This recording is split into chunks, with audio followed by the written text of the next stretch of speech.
BJP MP Etela Rajender hot comments చేశారు. తాను బీఆర్ఎస్లోకి వెళ్తున్నానని ప్రచారం చేస్తున్నారని, కరీంనగర్లో తన ఫ్లెక్సీలు కూడా కడుతున్నారని తెలిపారు. బీఆర్ఎస్లోకి వెళ్లే ప్రసక్తి లేదని, అలాంటి ప్రచారాలు చేయొద్దని కోరుతున్నామని చెప్పారు.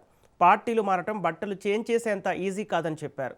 కాంగ్రెస్ ప్రభుత్వంపై ప్రజల్లో విపరీతమైన వ్యతిరేకత వస్తుందని, రేవంత్ కూడా కేసీఆర్ ధోరణితోనే పనిచేస్తున్నారని విమర్శించారు. బీఆర్ఎస్ అనేక మంది నేతలను పోగొట్టుకుందని ఈటెల రాజేందర్ ఆరోపించారు.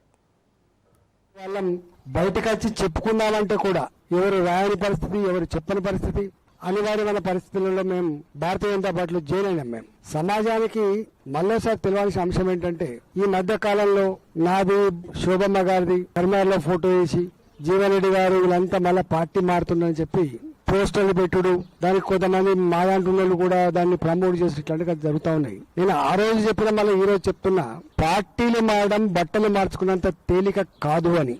రెండో మాట కూడా గుర్తు చేస్తున్నా, మాలాంటి ఆ స్థాయిలో ఉన్నటువంటి నాయకులు ఒకవేళ బయటకు వచ్చిన పార్టీలు మారకూడదని కూడా ఒక సందేశం ఇచ్చినాడని, పార్టీలు మారకూడదనే సందేశం కూడా నేనే ఇచ్చిన.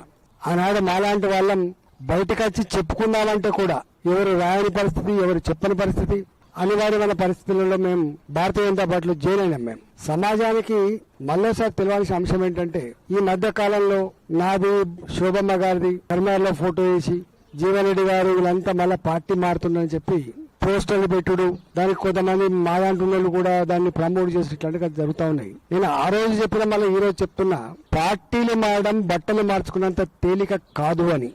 రెండో మాట కూడా గుర్తు చేస్తున్నా, మాలాంటి ఆ స్థాయిలో ఉన్నటువంటి నాయకులు ఒకవేళ బయటకు వచ్చిన పార్టీలు మారకూడదని కూడా ఒక సందేశం ఇచ్చినాడని, పార్టీలు మారకూడదనే సందేశం కూడా నేనే ఇచ్చిన.